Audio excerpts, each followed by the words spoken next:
Para terminar de concluir esta práctica y la exposición de mis compañeros, voy a concluir acerca de la exposición de la práctica número 5 y número 6. ¿Sí? En esta práctica dimos uso de lo que fue el simulador para realizar el montaje del motor síncrono, donde nosotros pudimos ver la medición indirecta de la resistencia de los rebanados del estator en la primera parte. ¿Sí?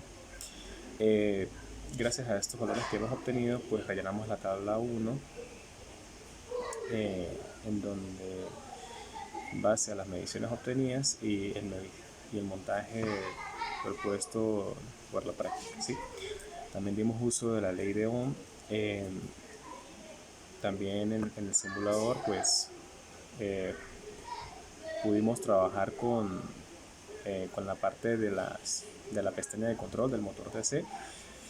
Recordando que, como en este caso, pues estábamos trabajando con una conexión en estrella. En este caso, pues teníamos que calcular, en este caso se calculaba la resistencia, y teníamos que tomar en cuenta que ese valor resultante lo tenemos que dividir entre 2 por las dos resistencias de la conexión. ¿Sí? Para el ensayo en vacío,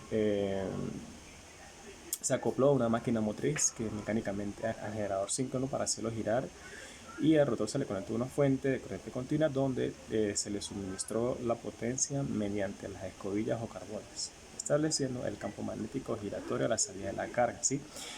Para que la máquina síncrona pues sea capaz de, digamos, efectivamente convertir energía mecánica aplicada a su eje, fue necesario que el enrollamiento del campo localizado en el rotor de la máquina fuese alimentado por una fuente de tensión continua, de forma que al girar el campo magnético generado por los polos del rotor tengan un movimiento relativo a los conductores del enrollamiento del estator. ¿Sí? La máquina síncrona pues se suele utilizar como generador tanto para alimentar cargas aisladas y también para entregar potencia a una red eléctrica compleja. Para incrementar la cantidad de potencia, pues fue necesario aumentar el flujo de agua o gas que está circulando por la turbina de accionamiento. El incrementar dicha potencia de accionamiento que alimenta una carga aislada, estas masas se aceleran y aumentan la frecuencia y la fuerza electromotriz, y estas nuevas condiciones de operación deben ser corregidas mediante un controlador de velocidad y tensión. ¿Sí? Bueno, a modo de resumen, para no ser tan larga la explicación, el generador síncrono pues estaba conformado de igual manera entre la frecuencia eléctrica y la frecuencia angular. Es decir, que el generador gira a la velocidad del campo magnético,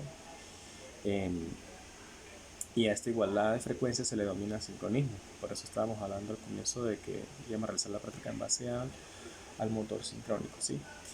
Esto se halla formado por varios elementos.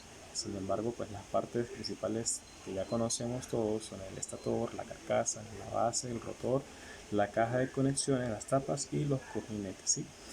Es importante también mencionar que la protección de los generadores síncronos,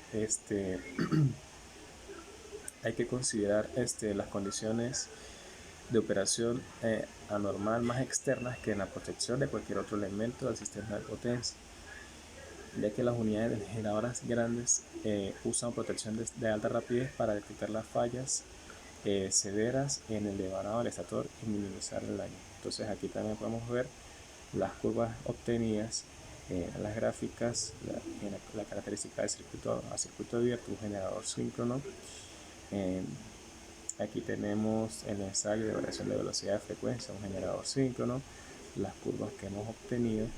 También tenemos la tabla número 4, que es referente al ensayo en cortocircuito, un generador síncrono, que también utilizamos mediante la ayuda del simulador, manipulando con el pulsador de control y deslizándonos hacia un cierto rango de corriente para poder rellenar la tabla en este caso. ¿Sí? Y bueno, básicamente esta ha sido nuestra práctica. Muchas gracias.